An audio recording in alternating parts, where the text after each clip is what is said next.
Olá, vocês já me conhecem. Eu sou a Alana e esta é a segunda temporada do Simplificando a Nutrição, uma websérie com conteúdo para a família sobre nutrição e alimentação.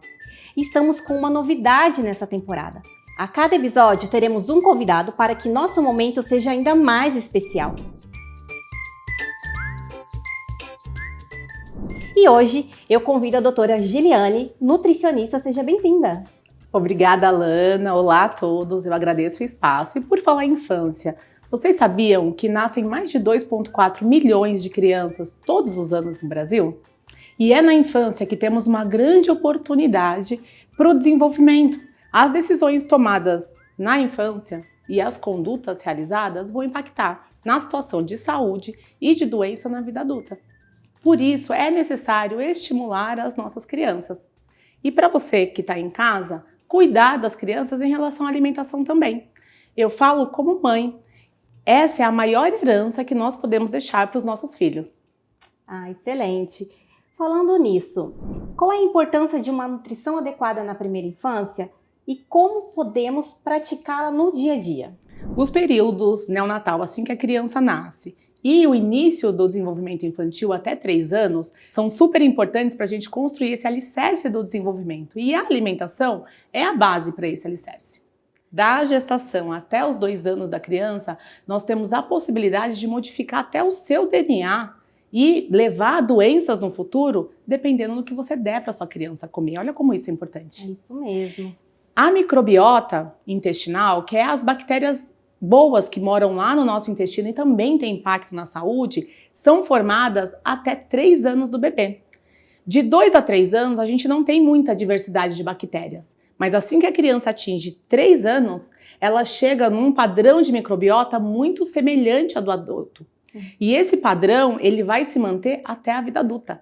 70% dele não muda, ou seja, o que você construiu até os 3 anos, vai perdurar até a vida adulta. Olha como isso causa um grande impacto. É bem importante, né? E além disso, ainda é na infância e nesse período até os 3 anos que nós temos a construção do paladar. Sim. E a relação da criança com a comida. Sim. Então, como ela se relaciona com o alimento e esse padrão alimentar é construído nessa fase. Sim. E mudar isso depois é muito complicado. E é nesse momento que dentro do consultório, sob a orientação de um profissional, nós oferecemos alimentos fortificados para garantir o desenvolvimento infantil adequado, enquanto em paralelo vamos promovendo a reeducação alimentar e resgatando essa relação da criança com a comida que ficou perdida se esse momento não foi bem conduzido. E é importante a família toda nesse contexto também, né? Com certeza. Quando a gente trata a criança, a gente não trata só ela, a gente trata a sociedade, a gente trata a família, a gente trata a escola. Sim. E é super importante entender esse contexto na hora desse atendimento. Tá.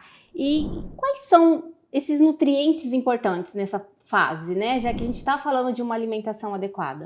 Para o desenvolvimento infantil adequado, é importante que essa alimentação seja variada e tenha vitamina A, D, zinco, prebióticos, ômega 3, cálcio e ferro. Em contrapartida, quando olhamos para dados reais de como está a ingestão disso no Brasil, os dados são um pouco desanimadores. O ENANI foi um estudo feito com 14 mil crianças brasileiras abaixo de 5 anos. E identificou uma prevalência alta de deficiência desses nutrientes que eu acabei de citar. Por exemplo, a anemia e a anemia ferropriva, que é aquela que você tem quando não ingere alimento com ferro, teve índice de 10 e 3,5%. E isso mais que dobra nas crianças até 2 anos, que é um período crítico. Entendi. O zinco teve uma deficiência de 17,9%. Também esse valor aumenta quando a gente olha na faixa etária dos 2 anos. Então é super importante você ter alimentos com esses nutrientes na alimentação da criança. Então o ferro, por exemplo, tem um papel importante na formação dos glóbulos vermelhos, que é a hemoglobina, transporta oxigênio entre as células. Sim. Ele está presente nos alimentos verdes escuros, na carne vermelha. A vitamina B12 tem um papel importante no desenvolvimento neurológico da criança e que pode dar uma doença até nos nervos, que é a neuropatia. Então precisa também estar presente. Tá. A vitamina D, ela tem um papel na saúde dos ossos. Sim. E quando você não ingere a vitamina D, essa criança ela pode ter desenvolvimento lá na vida adulta da osteoporose. Sim. Porque é na infância que a massa óssea ela é construída em maior volume. Sim. Então, com certeza, uma alimentação adequada vai garantir o aporte de todos esses Mas para nutrientes. quem está nos ouvindo agora, fica muito evidente que isso é bem puxado, né? Vamos dizer assim. A gente precisa organizar todo esse contexto para que a criança tenha no seu dia a dia essa oferta desses nutrientes. Com isso, é importante que ela receba os grupos alimentares, fontes desses nutrientes que são deficientes nas crianças brasileiras, como você bem disse, de acordo com as pesquisas científicas, né? Pois assim, ela recebendo esses grupos, ela terá mais chances de receber esses nutrientes. Em relação a esses grupos alimentares, quais são eles, né? O que a família precisa se atentar nesse momento dessa oferta desses alimentos ou dessas fontes alimentares? Como primeiro grupo, vou falar dos carboidratos, né? Ele faz parte do grupo dos energéticos. Sim. Como o próprio nome já diz, ele fornece energia para as células do corpo. Isso faz com que ele seja super importante para a vida. Sem o carboidrato, a gente não faz as ações do dia a dia. O carboidrato está presente aí na massa, no arroz, na batata, no inhame, no cará. E é importante para a base da alimentação e deve compor aí de 50% a 60% de tudo que a pessoa comer no dia. Lembrando que são numéricos estabelecidos, mas que cada criança vai ter a sua necessidade específica, por isso a orientação de um especialista nesse sentido. A gente também tem as proteínas, né? Então a gente tem os ovos, lentilha, feijões, carnes, todo um grupo importante caracterizado como grupo construtor, né? Também importante na formação dos músculos, certo? Com certeza. E além das proteínas, nós temos o grupo dos reguladores, as frutas, as verduras e os legumes, ricos em vitaminas, minerais e fibras. E nesse grupo nós temos um desafio com as crianças. Qual? Porque é o grupo que normalmente a criança acaba não comendo. A criança ela tem uma resistência com a verdura, ela tira o verdinho da salada, ela faz algumas coisas em relação a isso. E isso acontece por quê? Porque ao ofertar a primeira vez, você não pode desistir. Você tem que dar mais vezes. Tem trabalhos falando que você tem que dar o mesmo alimento até 15 vezes para fazer a adaptação do paladar. Então, desde a introdução alimentar, isso tem que ser feito, além de envolver a criança em todo o processo do comer. Levar no supermercado, na feira, no pré-preparo, no preparo dos alimentos.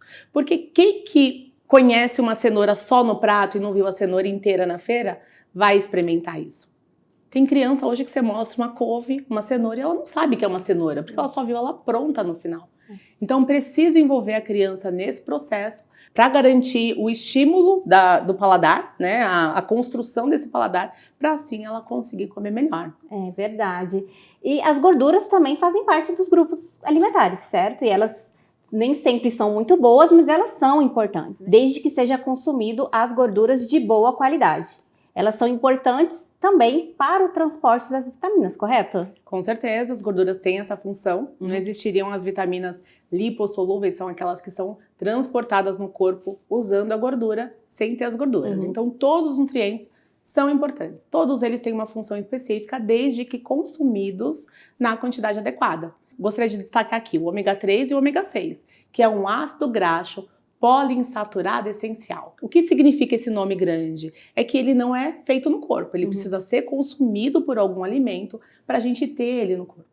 E o ômega 3 e o ômega 6, ele tem uma função muito importante na criança, que é o desenvolvimento cognitivo. Tem uma relação aí com a inteligência, com o desenvolvimento cerebral da criança. A gente vê também um impacto dele na saúde cardiovascular, que a gente não relaciona isso muito com a criança, mas também eles têm uma ação anti-inflamatória.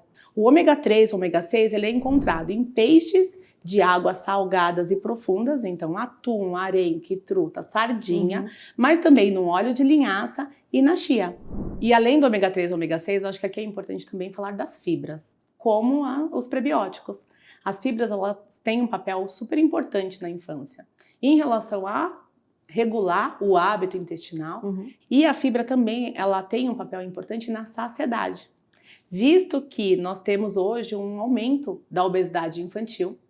1 em cada 3 crianças apresentam excesso de peso na faixa de 5 a 9 anos. Então, diante desse número, um nutriente que tem esse papel de melhorar a saciedade, a fibra também, ela tem um papel importante na prevenção do câncer de intestino e em doenças cardiovasculares no diabetes. a gente não relaciona muito essas doenças com a infância, mas é importante lembrar que é na infância que a gente determina padrão alimentar e é onde os hábitos saudáveis começam. Ah, isso mesmo, muito bom.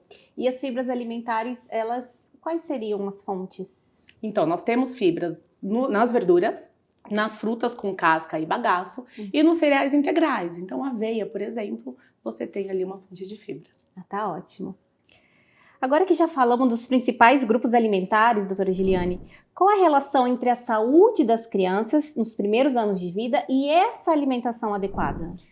Nós falamos aqui da importância na composição das bactérias do intestino, falamos da construção do paladar, como é importante esse início, falamos da relação da criança com a comida. Sim. Então, você tem ali na infância uma oportunidade de construir um alicerce da alimentação. E quando você não tem esses nutrientes nessa fase, você pode levar a deficiências que vão impactar no crescimento dessa criança, que vão impactar no desenvolvimento motor, psicológico e até social dela. Então é super importante nesse momento esse olhar para a nutrição mais de perto e esse cuidado, porque realmente é um investimento na infância. A infância, eu gosto de falar que é como se fosse uma página em branco. Obrigada.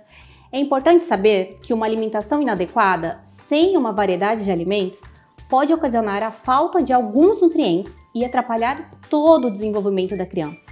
Não deixe de assistir o próximo episódio em que vamos falar mais sobre essa deficiência muito comum na população infantil.